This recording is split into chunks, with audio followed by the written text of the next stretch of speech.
Oh, there we go. Let's just quickly adjust that camera just as people start trickling in. Just going to keep bits and pieces up as we do. I'm also just going to quickly get things out on the socials. Hi, hope you're all right. If you're joining us before we officially start, this is the sort of the weird in between place, as it were. The first thing is the word on the fridge is Jan. Jan as in the name Jan, and I'll explain why in a moment or two. Just because I'm just trying to sort something. I'll explain in a little while why we've got a European name on the fridge today. But let's let people join. Let's let people get in. Make sure that you're sharing and you're doing your bits and pieces and all sorts and so on and so forth as we get rocking and rolling. A few people creeping in. Good to see people. Like I say, we'll just give everyone a moment just to kind of get rolling in, as we usually do. This is the pre-credits bit. This is the prologue, sort of, something akin to that. Who's on the fridge? Jan. The word of the week on the fridge is Jan, and I'll explain why in a minute. My friends. Do not worry, but it definitely has to be definitely something we do need to just mention from a hockey perspective on there. Quick swig of the water. Oh, hoi, hoi, hoi, hoi. Oh, where's a thirsty one today? The thing before we start, I'll mention I don't know what it is. My wife has made these chocolate chip Nutella cookies this week, because my wife bakes every week. I don't know what it is. They taste amazing, but I always want to neck a pint of water. Jamie, that's not. It's not as bad as it sounds on that front, and I'll talk about it in a bit.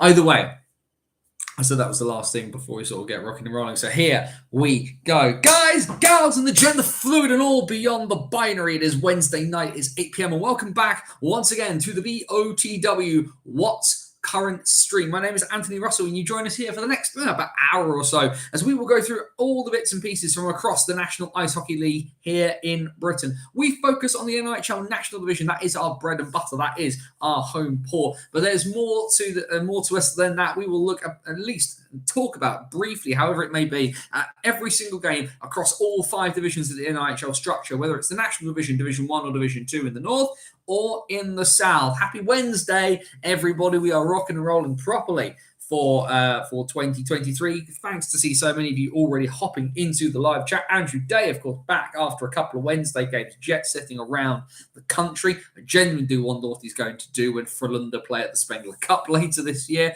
But either way, thank you for joining us again for another hour's worth of chat for all things NIHL. British ice hockey is the love. We all love it. We're here. And we'd like you to join us if you're watching us after the fact. We're live Wednesdays here on YouTube. So if you are watching, please do hit that subscribe button, hit the bell for notifications, because algorithms are a thing. However, what I'd also say is if you are watching live, please do hit the share it around, whether it's Facebook, whether it's Twitter, Mastodon, Carrier Pigeon, however you want to share it, please do share it out, because it'd be really great. This isn't a monologue of me talking at you for an hour. This is a conversation, because YouTube's great for these things, and we have the chat feature down the side.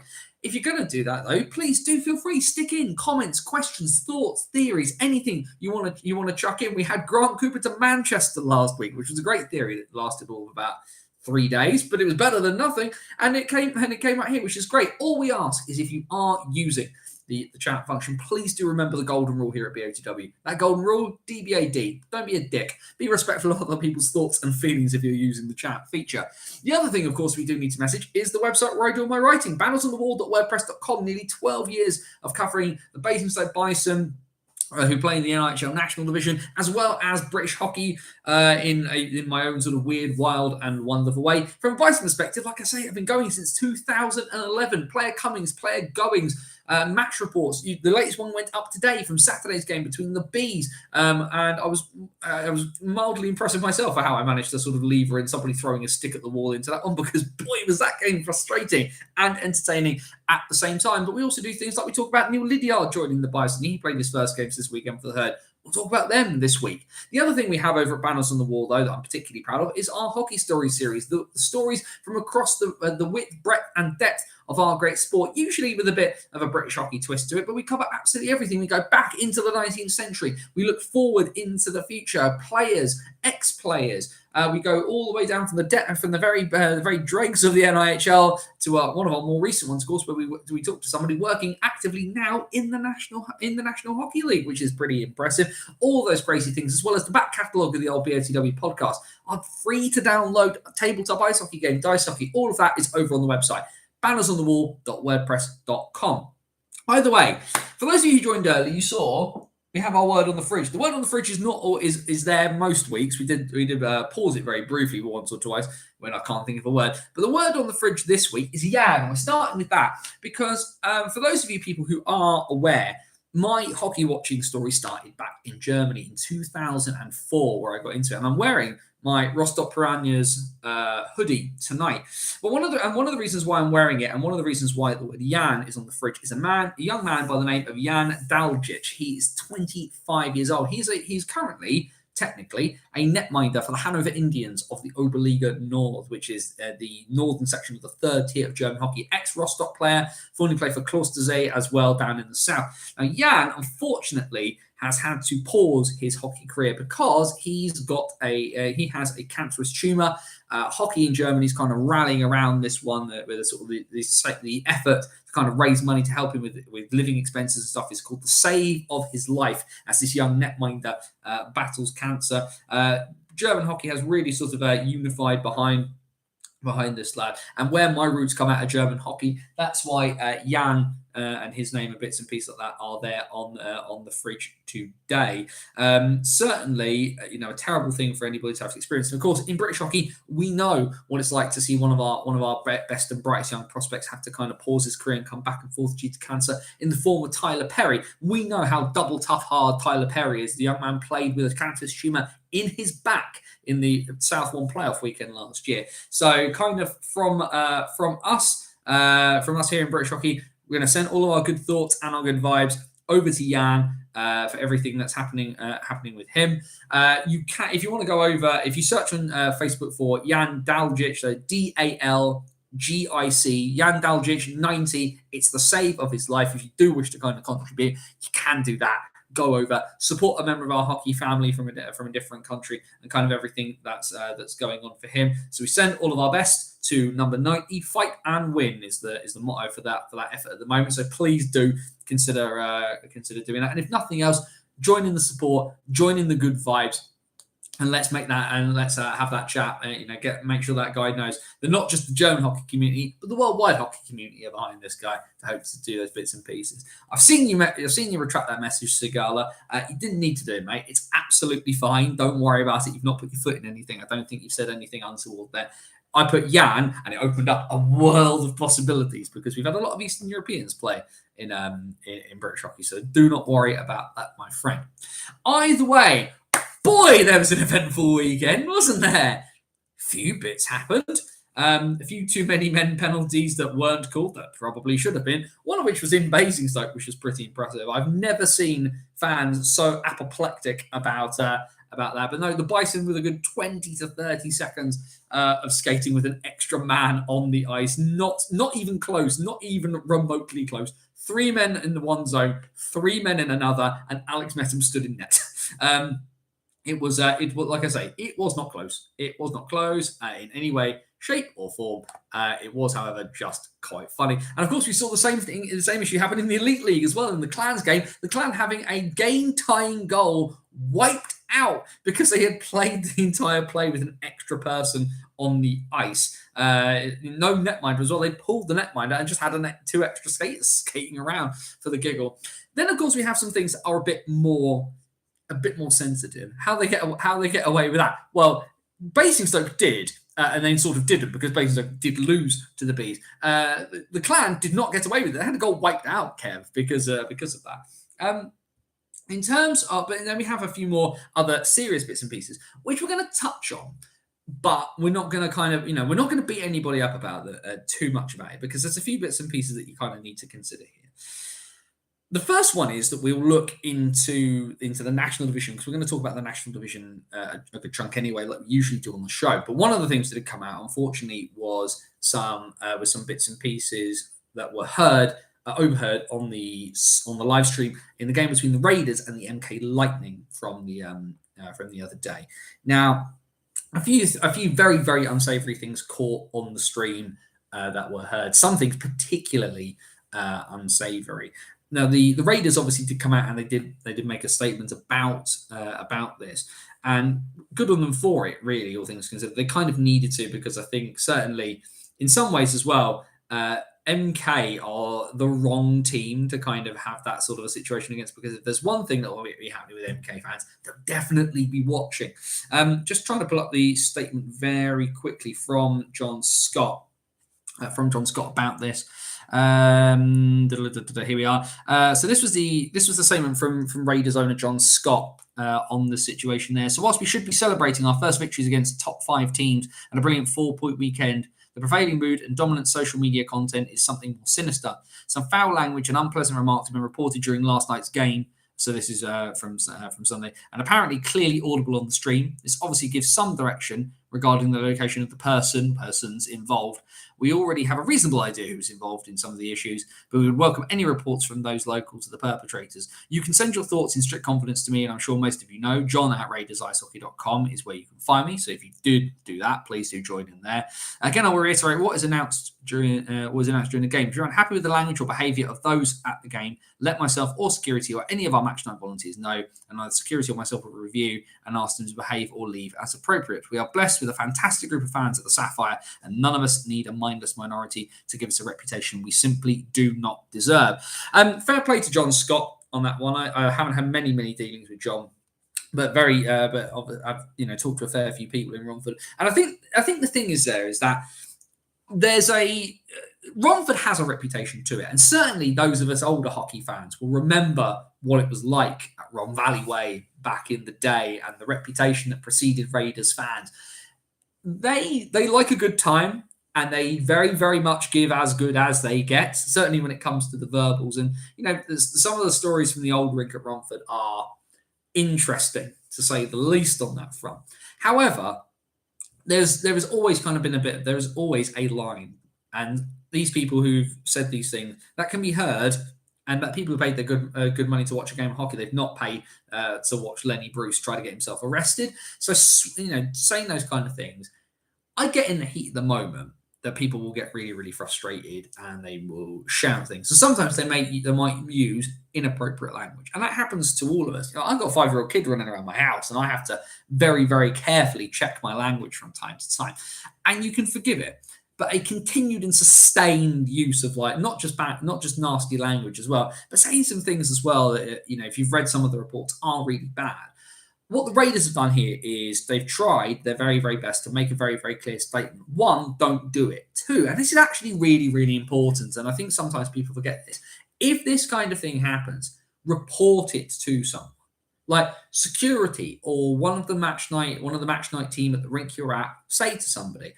We've had it in the past where people are a basis at Buffalo game last season where somebody was thrown out for using racist language. They have been banned from the rink as a result. There are bits and pieces in the past. In the past, I had to report somebody for using a hand gesture at somebody that was definitely not appropriate at the time. And these things do happen, and it should be about using, you can have fun at hockey, you can get excited, you can get frustrated, you can be passionate without being an idiot. The golden rule here, like I tell you guys, whenever you use the chat, DBAD, and if you're shouting some of the things that I heard people saying, that I've understood that people used on Sunday in that Raiders MK game, you have very, very much broken the BOTW golden rule. You have very much been a dick. Don't do it. It's really, really easy. From bad words, though, to bad actions. And we had people firing shots at each other left, right, and centre because the game between Billingham and Whitley Bay in the semi-final of the North One Cup appears to have ended up with a Billingham fan being physically assaulted at some point during the game as well. Lots of accusations being thrown around as to what caused what, people setting people up for this and things. One thing we do know, though, is that a young man was headbutted by somebody. It's been, I have not seen as of yet whether there's been an announcement on that one. And actually, let's just check very quickly whilst we're talking here whether there has been any announcement from either Whitley Bay or from Billingham on this. Let's just have a quick squiz there. So we'll just pull up Whitley's bits and pieces. Nothing in the immediacy there. Nothing on there either. Obviously, Whitley congratulating Billingham on making the final. But of course, the one thing we did see was the Billingham Supporters Club Twitter account going sort of very going full bore at the situation themselves. I don't know whether they might potentially have wanted to take down some of those tweets in that were sort of tweeted at anger relatively recently. I'm just skimming through now just to kind of see. Not that I can see there. I'm thinking and potentially looking like they might have taken these things. They might have taken some of their tweets down, which ultimately is what they should have done, really. But there was a lot of stuff being fired all over the. They have done. They've deleted it, and good for them for doing that as well. Good on them for doing it. Good. That's what we like to see. Is people having a bit of insight after the fact and realising they should have done it, because the Billingham Supporters Club firing shots at people and getting into arguments with Whitley fans was definitely not what we needed to see on that front. But yes, something in the water last weekend apparently. I did tweet that, of course. There was something in the water last weekend. Jamie McElroy's response: yes, meth. So fair play. It probably must have felt a bit like there was meth in the water at times last weekend. Lord knows, I felt like that for me. Either way, there's hockey that we need to chat about rather than all the fun and the fixings off of the ice. And actually, you know what? They were at the centre of the conversation. However, let's chat about the Raiders, because they had a really good weekend. Starting off, of course, they nearly chucked it away against Swindon at the Link Centre, but the Raiders with a 6-5 win, 5-2 to the good after two periods. Nearly chuck it away. They were 6-3 up with 2:48 to go and end up winning 6-5. That is enough to scare anybody silly. But goals in this game for the Raiders, a couple from Blas Novak, a couple from Aaron Connolly. Sorry, one from Aaron Connolly. Let's read that in order. Blas Novak, Aaron Connolly, another from Novak, Jake Sylvester, Brandon Aliff, and then another one from Novak there. A short-handed empty net goal for his hat-trick. Goals then for the Wildcats from Tomasz Malazinski, Aaron Nell. I know, what a surprise. Bedbris, a second from Nell, and then a second from Malazinski. Nell and Malazinski both scoring inside the final 2 minutes. It went down to 59 seconds with Swindon pulling it back to being within a goal.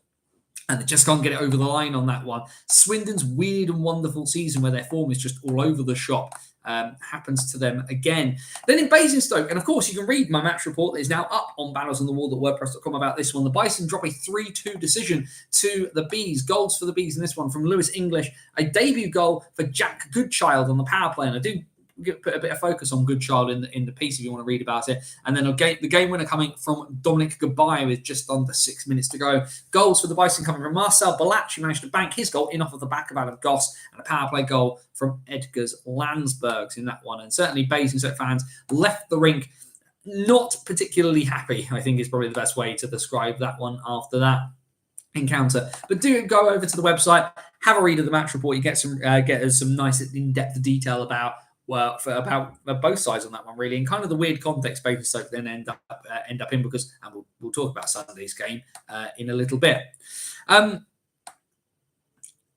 Heading then to I've lost my Lost my place there. That's not super helpful at all. But yes, sorry. There we go. Milton Keynes, the Saturday night's game in the Thunderdome, probably run a little bit closer than they were trying to, and than they possibly thought they were going to be by the Hull Seahawks. But MK squeak out the win here. 3-2 for the MK Lightning here. Although a first goal in Hull colours since coming back from injury from Matty Davies. I know he's not been particularly pleased with some of his performances, but he's made a contribution pretty much straight away. The other goal for the Seahawks coming from Finley Ulrich, who's managed to get some really good ice time in big situations, logged a lot of minutes during the games he has played in Hull when he's been loaned out by the Manchester Storm. However, MK did win the game. 2 goals from Sam Talbot, one in the first, one in the second. The game winner coming in the second as well from the old hand himself, Lee Jameson, and assisted by Max Stewart and Halden Barnes-Garner.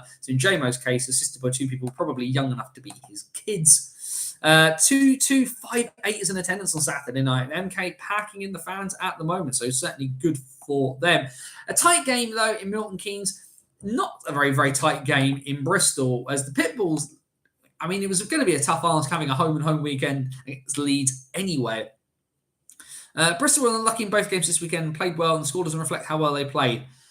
I think that's a tough argument to make when you ship that many goals, but certainly you can applaud the effort, if not the end product there. But yeah, an 8-1 win for the Knights in Bristol against the Pitbulls. The Pitbulls' lone goal coming in the second period from Bailey Harewood after Archie Hazeldine had given the Knights the lead in the first. However, then it's Carter Hamill, Grant Cooper, Zach Brooks, Cooper with 2 goals, the hat-trick on this night, 2 goals for Carter Hamill and a final goal inside the last minute from Tate Shudra, giving the Knights a very, very lopsided win as they continue their push towards the National Division title. The last game then from Saturday, Planet Ice in Peterborough, and not a shock, kind of, but not really, mainly because second versus fourth at home. You might have expected Peterborough to put a bit more into this, but they end up getting shellacked by the Sheffield Steel Dogs, 8-4, the final score here. The Steel Dogs win in the final period by 4-1 after a 3-3 second period. It's 4-3 to the Dogs after 40 minutes.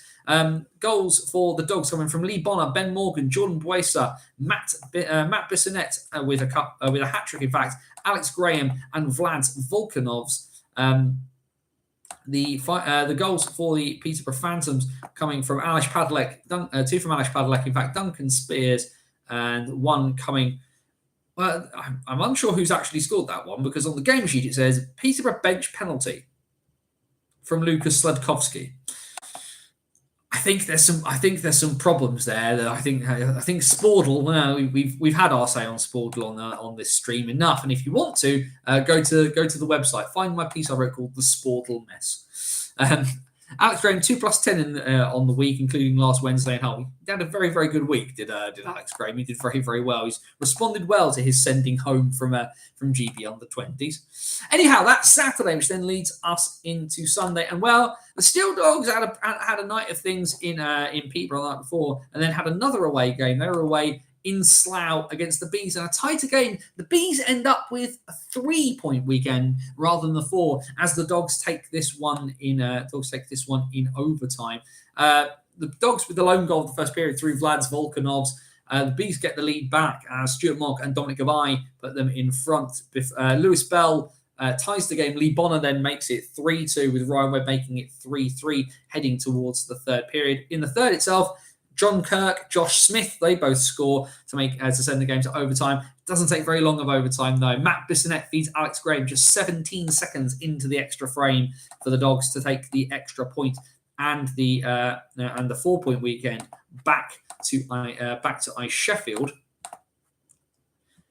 So good. So ultimately, sort of a good result for all sides of that particular equation. The Bees needing points at the bottom of the table. The Dogs wanting to try and push on and get themselves a little bit higher up the table themselves.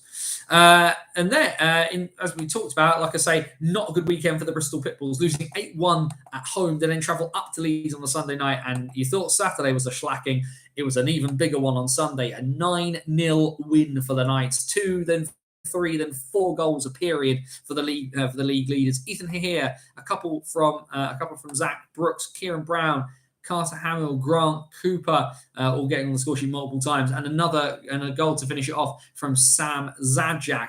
The bigger issue really here for Bristol is just the sheer lack of shots. 16 shots through 60 minutes. As they end up shipping 9, both Will Curlin and Tyler Perry getting ice time in this one for the Pitbulls as they end up getting absolutely shelled by the team that at the moment is the odds-on favourite for the league title. Peterborough, they rebound nicely. They were away in Hull against the Seahawks, and having been walloped the night before, they managed to pull out a decent and comfortable win against the Seahawks up at the world's most versatile arena. Glenn Billing, Tom Norton, Austin, Mitchell, King, Martin. That must be Martin Susters. There we go. Martin Susters and second from Billing in the third period, doing the business for the Phantoms. The goal from the Seahawks again, coming from Matty Davies. Davies from Themar from Svek. Imagine if Hull had that line to start the year. What sort of position would the Seahawks be in now, as opposed to where they are fighting for their playoff lives? Basingstoke, after a frustrating evening, went up to Telford. People were not expecting much out of them, but the Bison poked their head above the parapet in this particular one. And they get a win in Telford. Scott McKenzie getting things going for the Tigers after just 17 seconds. But the Bison got the lead and they never let it go. Ahead at the end of the first period, thanks to goals from Zach Milton, who gave an almost instant response just over a minute later. And Gail Abuele's power play goal gave them the lead. A second of the night from McKenzie, and a goal from Edgar Landsbergs in the second period made it 3-2, heading into the final frame. But Aidan Doughty and Liam Morris back at forward at the moment, which is nice to see. Made it 5-2. A late goal from Finley Howells with just over 2 minutes to play did make things a little bit nervous, but the Bison hold on and get a valuable 2 points as they look to keep the pressure on Bristol. Very, very important as well, considering that Bristol lost both times this weekend and their goal difference took an absolute smacking as well. Pretty even game though, all in all. Jordan Lawday, though, conceding 3 goals on 39 shots will do no world of good for his confidence and his save percentage. And then, well, like I say, we talked about the unsightly bit of this game, but actually we need to talk about the Raiders here, because the Raiders have started to really, really get their legs going and get some momentum. A big 6-3 win over the NK Lightning, 6-1 after 40 minutes as well. Goals in this one: 2 from Alex Roberts, 2 from Aaron Connolly, 1 from Jake Sylvester, and 1 from Mikey Power. Goals from the Lightning coming from Ed Nags, and 2 in the final period from Sam Talbot, as the Lightning staged a very, very brief revival, but not enough. The Raiders not just winning this game, but chasing Jordan Headley from the net as well. When you consider as well that in the second period, Headley had, I'm just trying to double check when he was pulled, actually. Yeah, 2 goals on 3 shots in the second period for Jordan Headley. Definitely not the numbers. Tim Wallace and Joe Lewis replacing him with Daniel Crowe, who even then, Dan Crowe faced 34 shots through a period, for the better part of 2 periods. The Raiders firing and firing and firing. And maybe that's the way you defeat NKs. You just have to kind of get in their faces, which is very, very much the Raiders' way of doing things. Nobody gets a chance to breathe. Forecheck. Jordan Headley was injured. Jordan Headley shouldn't have played then. Why was Jordan Headley playing? Then becomes my issue. What happened to Telford this season? The wheels have come off. 1 win in 13 for Telford. Thank you for that stat, Jamie. Telford's biggest issue, I think, is one that some of their players have mentioned to me. That is that they lost some top end guys and have not had the opportunity to replace them. Mitchell King gone to Peterborough.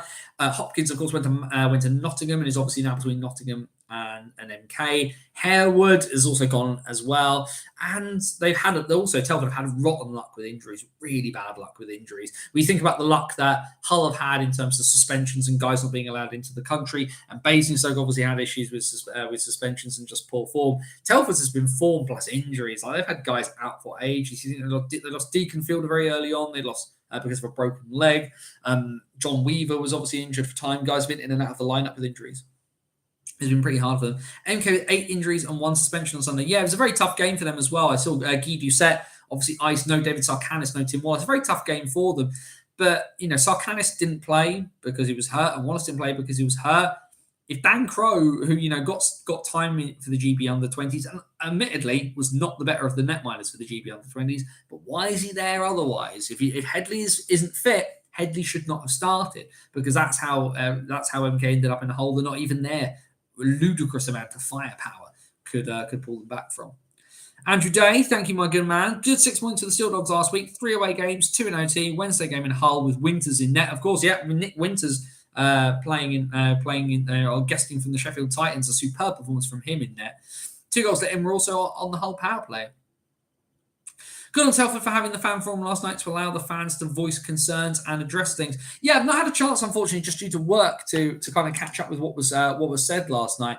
But I kind of stuck out a few thoughts myself on this one, which is, unfortunately, just the players that people are wanting to sort of magically appear to save the team season are not going to be there. Telford have 2 league winners medals, back-to-back league champions, for a reason. And that is because they've always managed to have a really, really solid core. And Tom Watkins is a good coach. And when the chips are down, it's about figuring the way out. And the way out for Telford is not to release a load of players and everybody play musical chairs.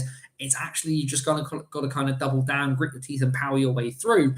People aren't in the position. Telford are not in the financial position that other teams are, who are unfortunately very clearly not giving a toss about the salary cap.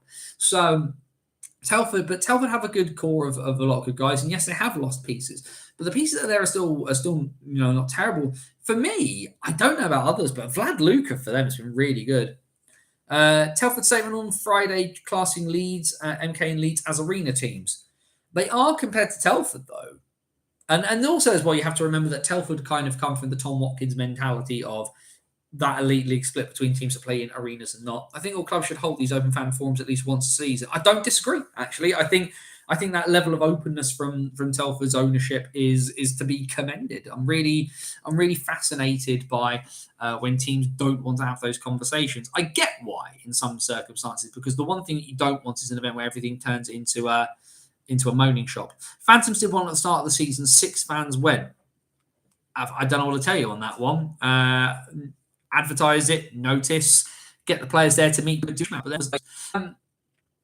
Luka, 27 plus 20, 47 points. I just think his overall play has been really good. Like, he's not the best import in the league. He's obviously getting on a bit, but he's clearly very good and very important. So, just having a quick squiz just to see whether there's any bits and pieces that have been noted from the fan forum that are able to read anywhere. Nothing in the immediacy, unfortunately, that we can see, which is a real shame. Actually, it would have been really nice to kind of have some points. Let's just check the Tigers fan forum. Apparently, it was recorded.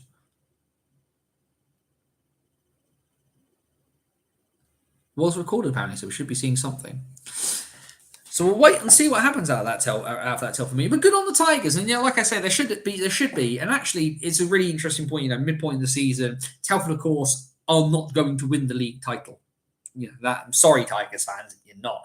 But that ability to kind of for the ownership to kind of go, here's where it went wrong. Let's talk about it. Who's got any bright ideas as to what we can do is good. And also as well, from Telford, if they're preparing for life without the league title, do they start bringing rotating more guys in from the Div 2 side, who of course, as we know, are pushing for a league title? Do they just kind of stick with what they've got? Do they try icing more juniors to give guys rests ahead of the playoffs? So but although Telford with that poor form, 1 in 13, could Telford miss the playoffs? That'd be pretty spectacular if they did that. 2 great performances by the Raiders, just held out on Saturday. Good performance by James. By Ethan James, of course. MK didn't play like they can in 2 periods on Sunday, but we're missing players. Good hard work by the whole Raiders team. That's fair enough there. I'll stream theirs, which is fun to watch. That must be their fan forums, of course. They do, yes. Fun to watch fans sometimes say something funny. Emma's response is usually funny too, but you can see their professionalism. So, yeah, of course, as you all well know, given the headache I gave Matty Davies last spring, but my relationship with the Hull Seahawks as an organisation is very good. They very kindly let me watch their streaming in Sheffield for free, and I am mentioning that because I think it's really, really important to declare those things. Do I occasionally get when I get bits and pieces off of clubs? I'll let you know. Cooper, 70 points, Hayward, Shudra, and Brown all over 60. When you think about just how big a miss Grant Cooper is going to be when he does eventually leave the Elite League, we don't have a confirmed end date for that. I really think Leeds will probably mention it, probably a bit closer to the knuckle to kind of say, "Oi, like it's the last game. Come out and celebrate this guy." How many points can Cooper get by the time he departs for the Elite League will be the big question. Anyway, the table in the National Division, because of course we've got some other leagues we need to speak about as well, and what a massive surprise. Leeds are still top. They have 56 points from 30 games. They have 3 games in hand on the teams behind them and 2 games in hand on the Steel Dogs, who are 11 points back. Leeds might be all right at the moment. The maximum points that MK can get is 99. The maximum Leeds can get is 108 at the moment. Deary me. Yes, 56 from 30 for the Knights. The MK Lightning in second, 53 from 33. Peterborough, 52 from 33. Sheffield, though, still very much in the fight, although points back to the point where they can't impact the top 3. 45 from 31 for Greg Wood's side after their impressive weekend. The drop then is a 10-point gap between 4th and 5th as the gap is starting to open at the top there. Swindon, 35 from 32. Raiders, 33 from 31 after their impressive weekend. Telford, then like I said, with their wretched form, 25 points from 33 games with 1 win in 13. The Pitbulls, after their 0-point weekend where they conceded a ridiculous amount of goals, 23 from 33. The Bison, 21 from 32, 9th spot on the outside looking in. The Bison have a 6-point cushion and 2 games in hand over the Hull Seahawks, who are in 10th. They have 15 from 34. The Bees have played the same amount of games as the Bison. They have 15 from 32, but currently remain bottom of the table. Just 6 wins all season for the Bees, compared to 7 for Hull and 10 for Basingstoke and Bristol. Either way, that's the National Division. Interested, of course, to hear everybody's thoughts. Just give them the trophy. I believe he has 2 to 3 games left. That makes sense. Brooks on 57 points. That top end is just ridiculous. And you think, of course, of will we see Adam Barnes back? And he will likely, if he comes back, get well over 40 points, probably towards 50 by the end. Just give them the trophy. You never know what's going to happen when Cooper goes. Who is the replacement? Who owned the Chiefs? Oh, no, the way that's what they used to be called, wasn't it? But you do have to say it's edging towards that point where Leeds are just looking utterly ridiculous at the moment. And the addition of Mac Howlett into the bargain as well. I mean, talk about swapping bad for good in that front. The kid's going to end up with a league winners medal. Either way, into the north. Into the North 1 is what we will do. We'll very, very quickly pull out the bits and pieces. Not tons and tons of games across North 1 from this past weekend. Of course, we knew the Cup semi-finals. Cup semi-finals were played between Billingham and Whitley. First leg Saturday night was in Billingham, which the Warriors came out with a 3-2 win. And then in Whitley on the Sunday, 4-3 Billingham after 60 minutes, sending the game to overtime. And then Chris Sykes, who's been such a productive player, such a key core part of that Billingham Stars roster as they've been pulling through all of these young juniors. If you haven't seen the goal, it's out there on Twitter to watch. A spinorama backhand from Chris Sykes sends them to the cup final, where they're going to play one of either Solway or Widnes. I know Solway are involved. What a crushing surprise that is. Solway, though, take the first leg at home on this Saturday evening. They get a 5-1 win over Widnes. They're putting the Sharks in a prime place as they push for all the trophies this year as well. Still very much in contention for the league, top of the table there. They're likely going to be them against Billingham unless Widnes pull out an absolute monumental shock coming up there. The second leg of that game is not till the 21st of January, though, so a couple of weeks between games there, which feels a bit of a shame, all things considered. You'd like them to have been done a bit closer together like Billingham and Whitley managed to do. The only other game across that entire division, though, was Sunday night in D-side, and, well, it's been a wretched year for the Sheffield Scimitars and the D-side Dragons, who, of course, are easing their way back in, playing lots of games to try and catch up. They've only compounded the misery, a 9-3 win for the Dragons over the Scimitars in what is technically a league and cup game, but you know, it's not going to do tons of bits and pieces in that front, because it's not going to make the difference there. So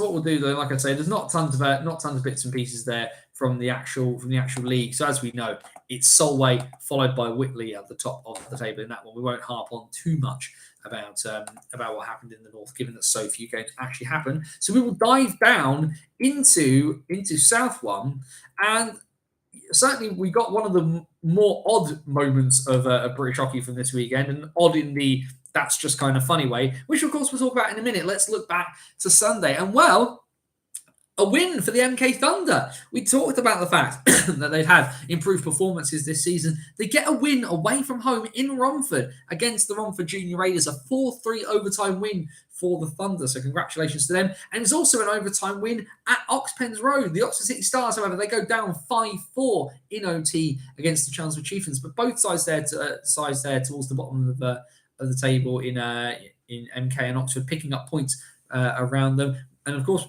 points for everybody, given the fact it went to OT. The Solent Devils, though, not a great weekend for them. Saturday, they lose 6-4 at home to Invicta, which is definitely not the result they needed heading into Sunday's game, where they were on the high road, first versus second, Streatham versus Solent, a tight game, and a 3-2 win in regulation for the Red Hawks. And that is very, very that is a huge win in the context of the South One title for Streatham in that one. Also on Sunday, well, they won in overtime on Saturday night, but then they lose at home in overtime on the Sunday evening. Chelmsford losing in overtime to Romford. Nobody wants to play 60 minutes of hockey. Everybody wants extras, but given the fact they got a 3-point weekend for the Chieftains and for the Raiders as a result.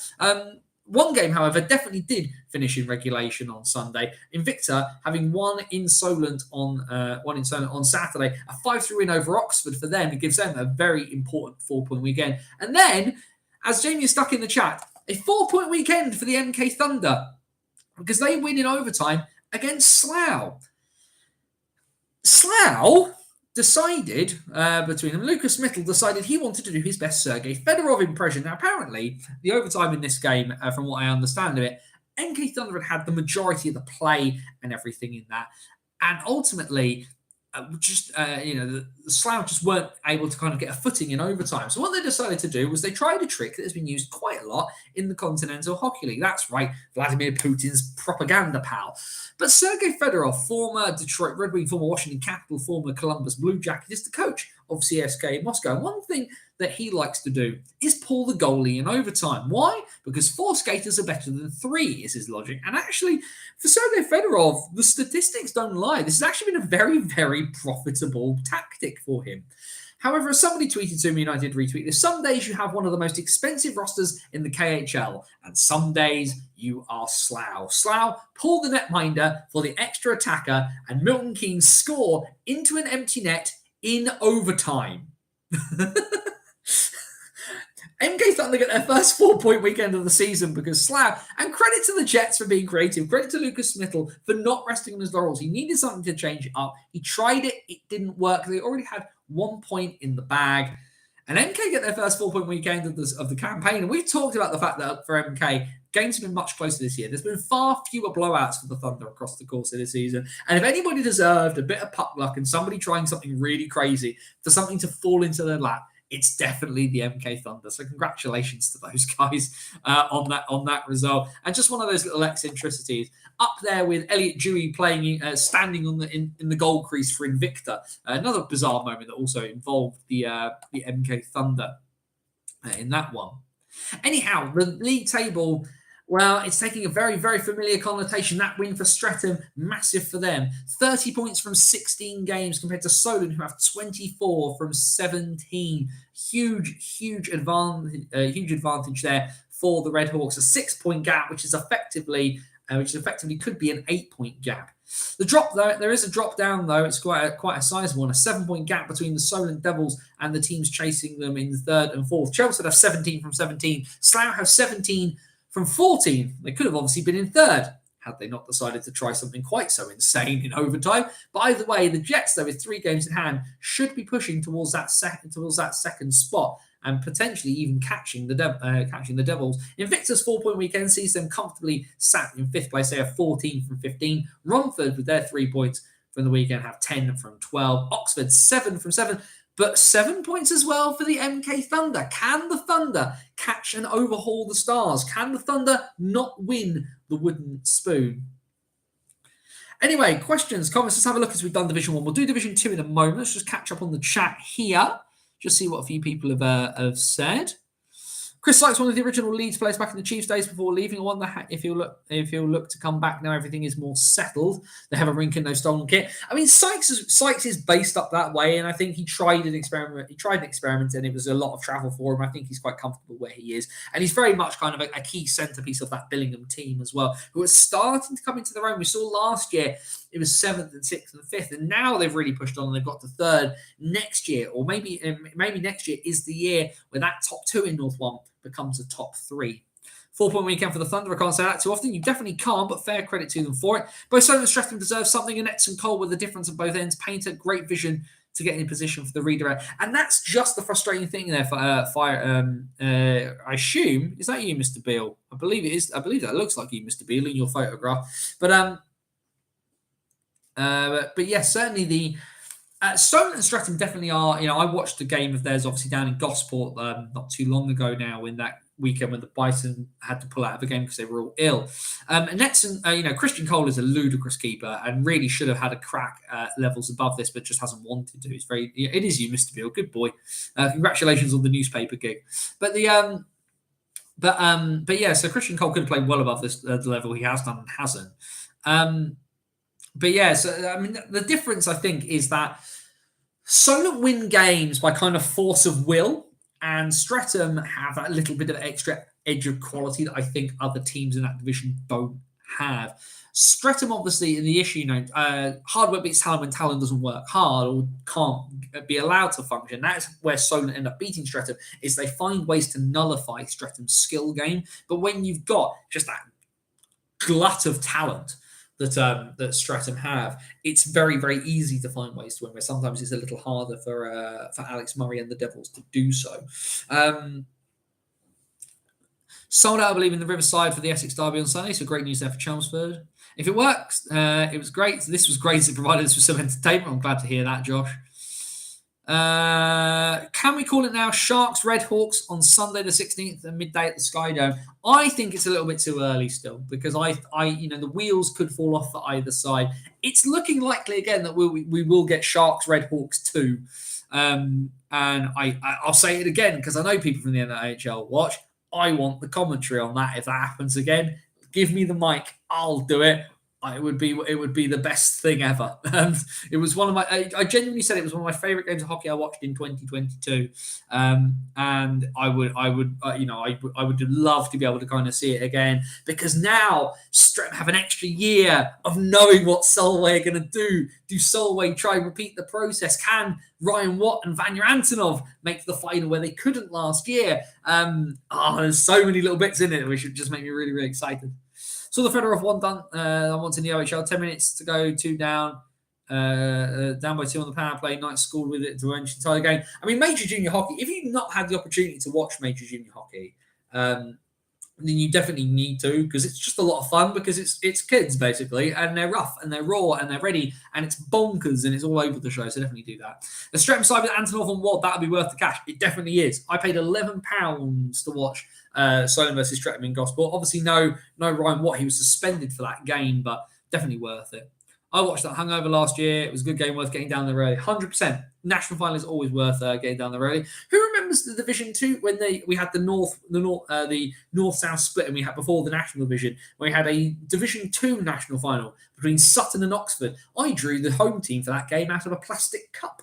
Thank you, NIHL. Things have changed slightly on that front. Either way, what we do definitely need to do is we're heading towards 10 to 9, is we do need to look at our friends in Division 2 as well. And just have a quick squiz at games in from our friends in North 2. No Sunday games in North 2. Everybody back out on the ice on Saturday the 7th for 18 League, and everybody had a crack at it, including a League Cup semi-final as well. The first leg of the game between the Hull Jets and the Sutton Sting ended pretty much how you would expect it. A 7-2 win for Hull in the first leg, heading into the return leg this coming Saturday. It'll take some going from Sutton to overturn that one. In league action, a good win for the Coventry Blaze. Altrincham, of course, have been in third place most of the season, but Coventry have sprung a couple of surprises. They obviously they beat Hull in the league not too long ago, and now they beat Altrincham 4-3 in the Sky Dome. Another good result for Coventry there. The Sheffield Titans have had a bit of a mixed season. It's better than the Scimitar season. The Scimitars, of course, only have 1 point, but a 4-1 win for the Titans away at Bradford. Solid result there for them. And the top of the table, Telford Tigers, well, they very much put the Nottingham Lions to the sword. Tigers beat the Lions by 9-1 in this one, as the Tigers look to retain their league title. Just pull up the North 2 table very quickly. So as we said, the gap is now 8 points between first and second. Hull though, with the fact that they have that they've played in the cup semi-final this weekend, do have 3 games in hand now. So definitely opportunities to kind of get there. But Telford's lack of losing in regulation, and whereas Hull have lost 2 in regulation now, is possibly going to cost them. They need to win the next time they play when they play the Tigers. Tigers 32 from 17, Jets 24 from 14. They have a 6-point gap over Altrincham, who remain in third despite their loss. They have 18 from 16. Sheffield, though, moving up the table, they have 15 from 16. Sutton have 14 from 15. So of course, if they win their game in hand over Sheffield, they will take back 4th place. Coventry, though, good weekend for them. They've pulled themselves up to 13 points from 16. So they have played a game more than Sutton, but the teams above them are now still more in sight. Towards the bottom, though, the gap is starting to open a little bit. It's now a 5-point gap between Coventry in 6th and Bradford in 7th. They have 8 from 14. Nottingham, bottom of the table, they have 7 points from 16 games played. And that, of course, just leaves us with our friends in South 2. And of course, a much bigger league for those of you unfamiliar. North 2 has 8 teams, South 2 has 14. And well, we knew that there was going to be a game that was going to be very, very big in terms of the wooden spoon. But let's look at Saturday first, and a massive win for the Swindon Wildcats in their NHL 2 side with a crushing 6-0 win on Saturday away in Chelmsford against the Warriors. Really big for them as they look to cement their playoff spot.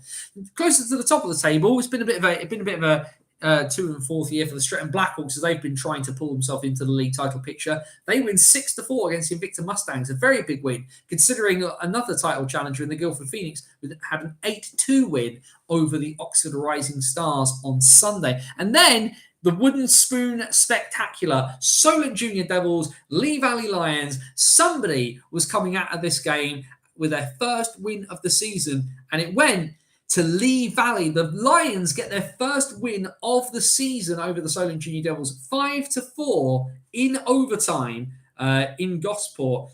So Lee Valley not only winning, but winning on the road as well. What we're going to do very quickly is we're just going to quickly pull up the Lee Valley Lions social media because I want to have a quick look at this. I haven't had the chance to have a check of that one. Naomi Healy in there as well for the Lions for the win. So congratulations to her. That's obviously huge.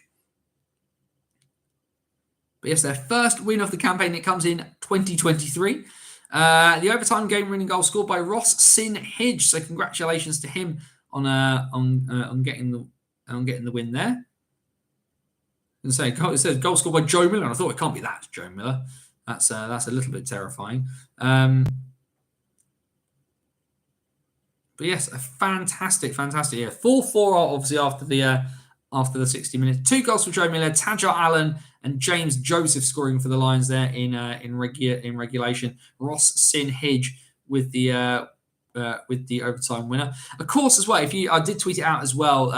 Lions legend Eddie Joseph, of course, passed away over the Christmas period. They're trying to raise some money to get sort of kit for kids who need it to kind of play ice hockey. Go check out @BannonsOTW on Twitter and have a check of those things. I would check the Solent Junior Devils Twitter account, but they have not tweeted since March 2020. So we won't, unfortunately, see who scored for the Junior Devils in that one. This Sunday is going to be a big game for Swindon. We're tied with Oxford on points, but we are 9th. No Oxford game this weekend. We have a strong chance of making that playoff position. Yeah, it's certainly very, very tight that playoff race in South too. The fact there's just that many teams as well, it just makes for a much more exciting race. Either way, Harringay, of course, didn't play this weekend in league action. They were the warm up for the GB University side, who head out to University in Lake Placid in New York. The Huskies going down in overtime against GB Universities. But they maintain their place at the top of the table, although teams are starting to slowly catch them up again. The Huskies have 27 from 16. Guildford and Streatham, of course, who both won, have 24 from 15. If one of them manages to beat the Huskies, it throws the door wide open for the league title in South 2. And of course, the Bristol Pitbulls have 22 from 14. They are still very much not out of it either. Although Invicta's title hopes dented, of course, with their defeat to Streatham. They have 21 points, but they've played 16 games, where the teams immediately above them have played a few bits less. Peterborough, they hold on to 6th place at the moment. They've only played 13 games but have 18 points. Cardiff, 14 from 15. Oxford, 12 from 17. As we've just seen there from the chat. Swindon now level on points with Oxford, having played 5 games less. So Swindon, who are not super highly favoured to get to kind of break into anywhere near that title picture, but very, very much in contention for a playoff spot, all things considered. Chelmsford, 10 from 15. Basingstoke, 4 from 13. And then, of course, we've seen it. The Lee Valley Lions, they have their win. 15 goals scored now, as a result of scoring 5 on Sunday in Gosport. But they get the win. They are 1-12, 2 points from 12 games. Solent Junior Devils with their loss at home. They have their first point of the season, but they remain winless in South 2. Fantastic. There we go. All the games covered across the entire depth and breadth of the National Ice Hockey League structure, from the top to the very bottom, from Leeds to Lee Valley. We at least mention all of them here. Great news, though. Congratulations to the Lee Valley Lions, of course. And hopefully that new rink in Lee Valley will be open for too long, and they'll not just be home in a very brand new shiny home as well. Extra GB games in February. Yeah, of course, Japan, Poland, and Romania. That sort of Euro Hockey Challenge, which is going to be really, really big ahead of Worlds this year. You may hear something from me around Worlds if you go. I'll throw that one out there. Everybody in all 5 leagues has at least 1 point. You are right, Josh. Yeah, fantastic news. Glad everybody is able to kind of get off the mark now. No 0 points anywhere at all. Some of our usual suspects of years gone by have managed to kind of get off the mark and really make a difference.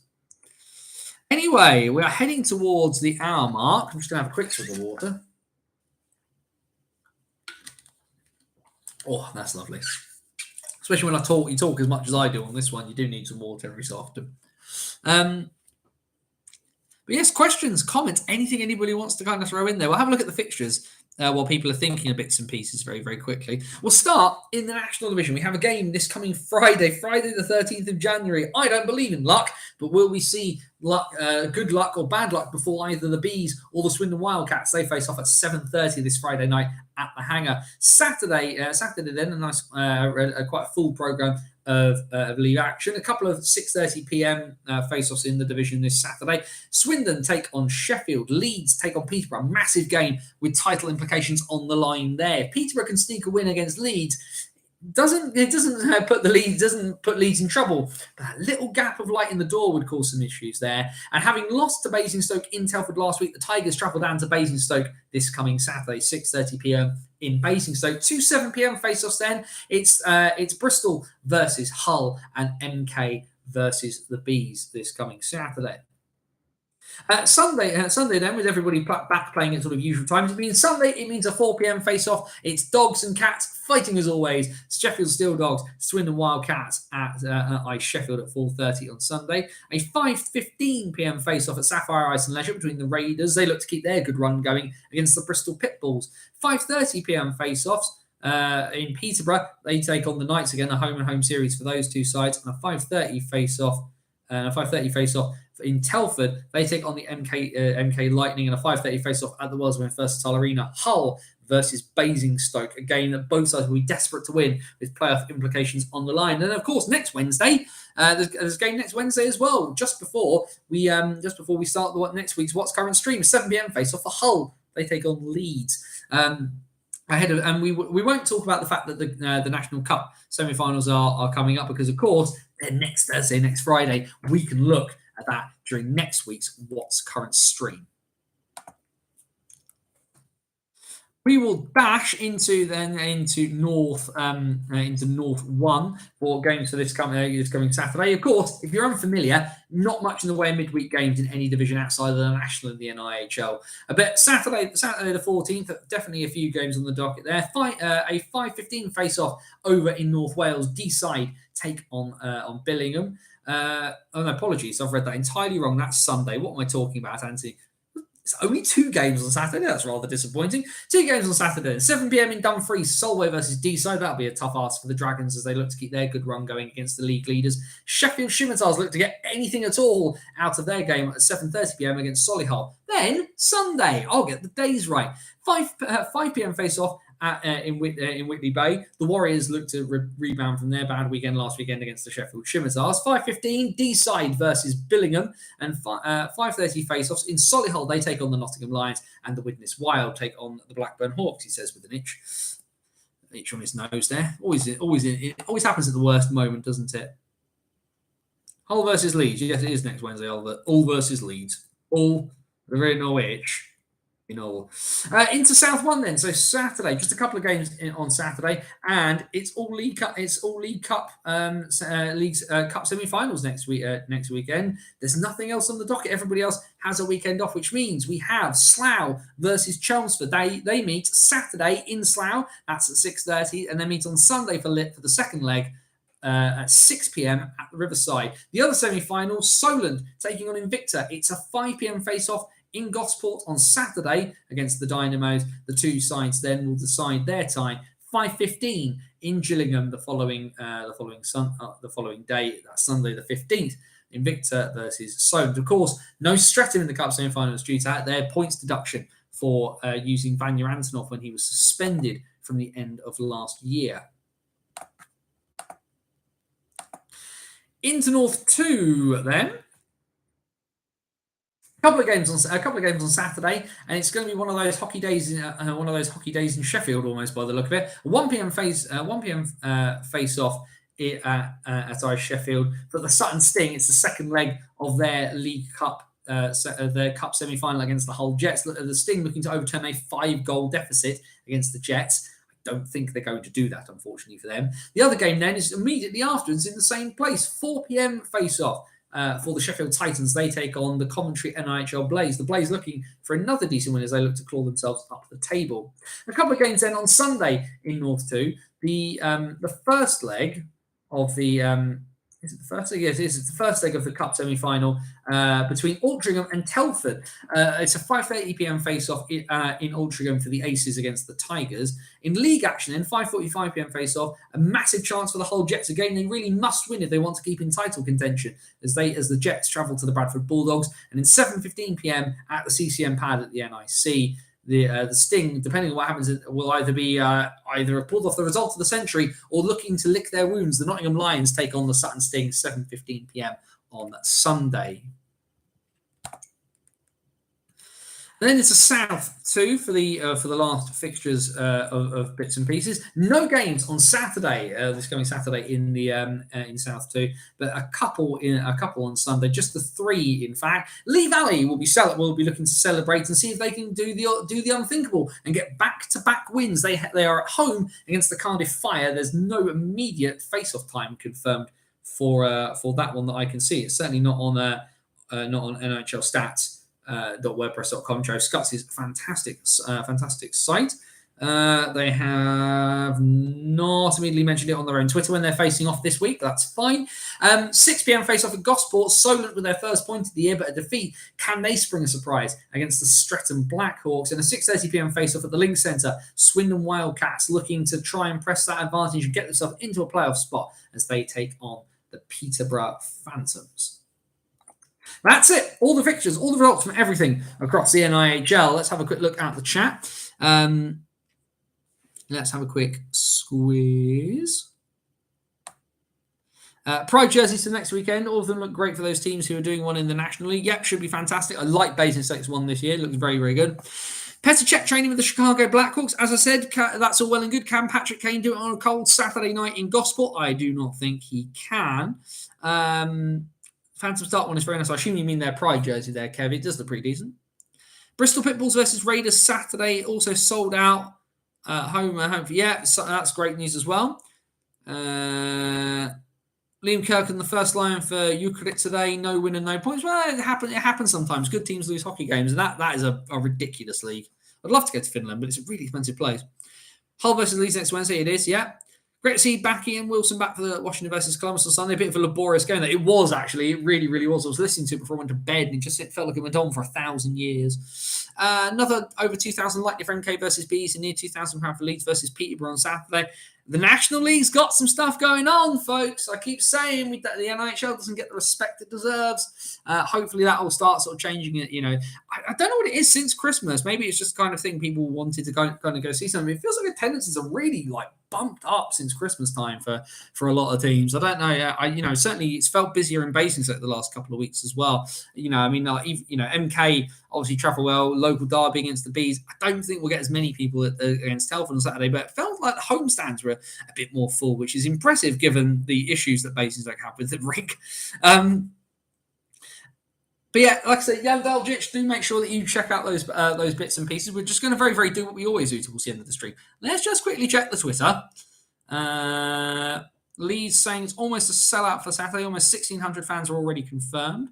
Cheaper than football games. I mean, not in Basingstoke, but let's just have a quick check of the news anywhere else. That's Solway talking about the fact they've got the Dragons on Saturday. £10 to go watch Solway feels like a really good value for money, given you see a team that wins an awful lot.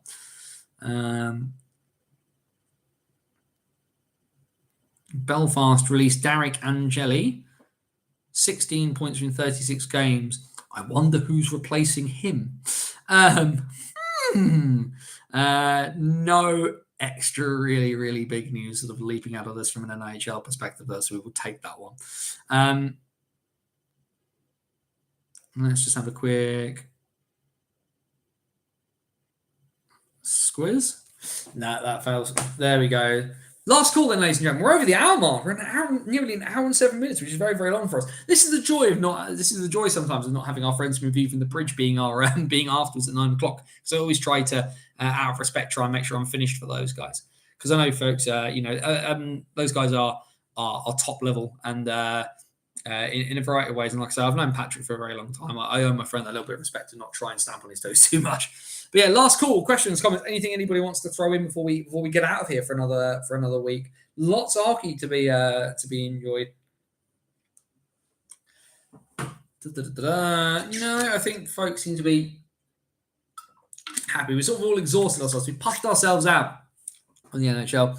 Oh, Basingstoke Gazette, of course, yeah. So the Basingstoke Gazette piece obviously talks about the fact about the plans that have been announced for Leisure Park. Nobody is happy in Basingstoke about it. The thing that people have to remember is that announcement from May is that the rink is being bought by Planet Ice for Planet Ice to redo. So the rink will be in any new variation of Leisure Park there. But of course, I did call out Planet Ice recently for the fact that they've not announced what the hell's going on or any sort of updates to kind of things that have happened on this one.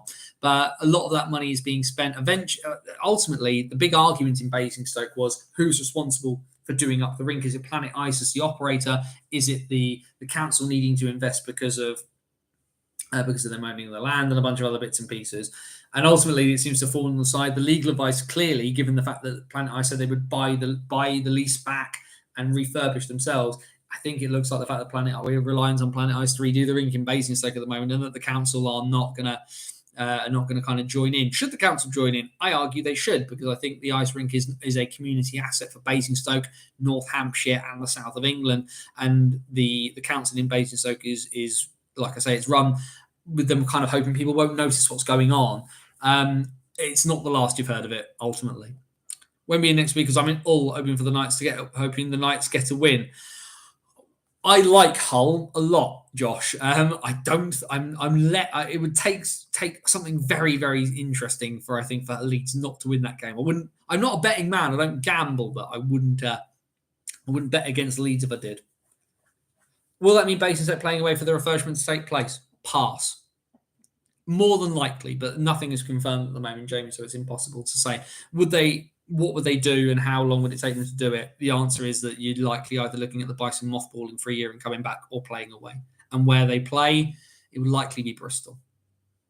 For the very simple fact that Gosport is not big enough to support the Bison, I don't think. But that remains to be seen.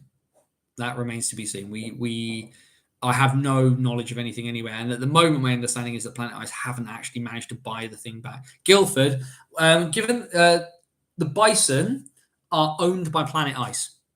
That's my answer to that question. Would playing Guildford would be brilliant if we could get away with it.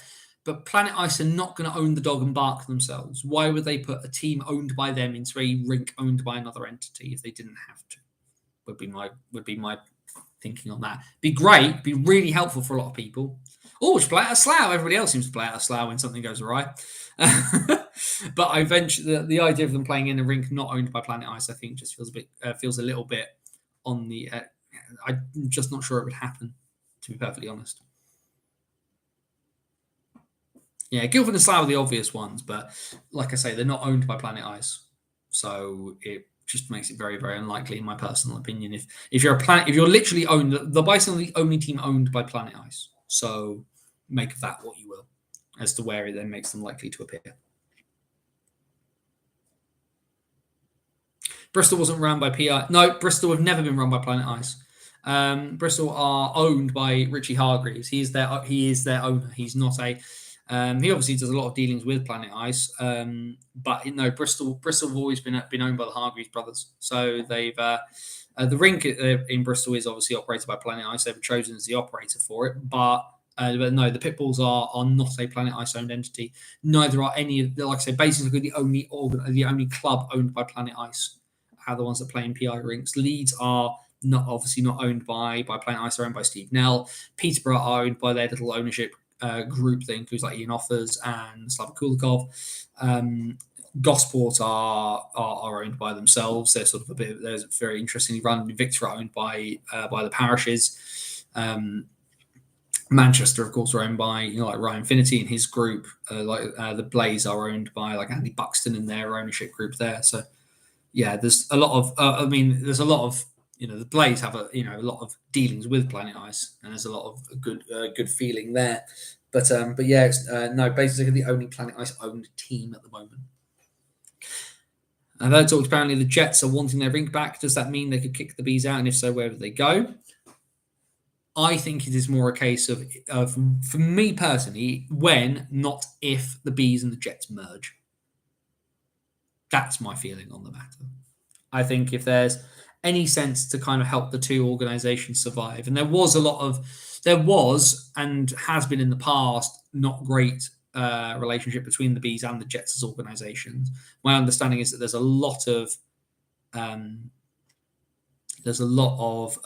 work gone in to try and smooth things over between the Bees and the Jets. I personally think before too long, if not in the next couple of years, we will see the Bees and the Jets become one organization. I still think the two team names will be kept, but I think eventually they will become one club, as it were. MK Rainbow Supporters Group Consortium, yes, of course, after their Elite League debacle. Personally, person their rink in Reading. I think a lot of people are, but Bracknell and Slough are quite close. So, but where in Reading would you put it? I suppose would be my question there. Would you put it out by the Mad Jet Ski? Because there's obviously a lot of places in Reading you can do it, but yeah, I mean, Reading is never kind of needed because you obviously had Bracknell for so many years. Slough Bumblejets. The Berkshire Bees. The Berkshire Bees and the Berkshire Bombers or something like that. You keep the idea. I think if the Slough Jets name went away, though, you'd have some very, very angry people. Either way, we're heading towards 9:15, and we've all got bits and pieces to do, so I think we will call it there. Bannersonthewall.wordpress.com, your number one source for everything related to the Basin. So Bison, player comings, player goings, match reports, all kinds of crazy things related to the club are all there on the website, as well as our hockey story series. Next pieces, of course, the wheels are turning. We've got a few bits and pieces in mind, but we had a couple out before Christmas. just doing a little pause whilst the actual hockey gets rocking and rolling a little bit as well. The back catalogue of the BOTW podcast is there too for you to listen to at your leisure. Interviews with some of the great and good of British and world hockey on there, still there for you to listen to, as well as you can download our free to download game. It's a tabletop ice hockey simulation game, dice hockey. Bits and pieces you can play with around the house or on your or use like a dice app on your phone. Could you see in the future Widnes changing the name to Birmingham and Solihull? But no, because Widnes is too far away from Birmingham. Solihull, would you think of on that one? Widnes to Liverpool? No. Widnes to Liverpool are separate entities. But yeah, so if you do download Dice Hockey from the website and you enjoy it, please do consider making a donation to Parkinson's UK. But it is there. It's free to download. I hope you really enjoy it. I made it during the pandemic to just kind of give people something to do. But a load of that, or more stuff there, at bannersonthewall.wordpress.com. Facebook.com/bannersonthewall if you like getting new stuff through your Facebook feed. We post the links to these. Every piece that goes on the website goes through there as well. Make sure you go there, hit the like button. But the best place to keep up with me, all the bits and pieces, getting the links, of course, for your Wednesday night dose of hockey chat. And just my running commentary on hockey across Britain and the world is over on Twitter at BannersOTW. If you don't, do follow. Like I say, social media runs on algorithms and all these bits. It'd be really great to have more people there. And of course, you get the links and of course, Wednesday night, 8 p.m. here on YouTube, the BOTW What's Current stream. If you're not already, please hit that subscribe button, hit the bell for notifications and all those bits. Can you share the link for Jan into Hockey Freaks if you have the link? I will do. Yeah, I'll do that in a bit, actually, Sigala. Thanks very much for reminding me of that. I will do. But yeah, so make sure you sort of go check those bits out. And you can, like I say, follow along, join the conversation. It's really boring talking to myself. But yeah, Wednesday night, 8 p.m. throughout the British hockey season here for the NHL's first, and as far as we're only live show that covers all 5 divisions of the National Ice Hockey League structure, the BOTW What's Current stream. Another week done, and a super long show this week. We've got an hour and a quarter, which is very, very unlike us. But thank you very much to everybody who's joined in. It's been great fun. Bring more people next week. More people who join in, the better the conversation. But it's been good. It's been really good fun this week. I really enjoyed the show this week. So we will say what we always say: be happy, please, be happy. But if you can't be happy, then please do be safe. As my friend Scott Watts would say, take care of yourself and somebody else. For bannersonthewall.wordpress.com, this is Anthony Russell saying stay safe. And so long till next time. Enjoy your hockey where you find it, everybody. We'll see you next Wednesday. Take care for now.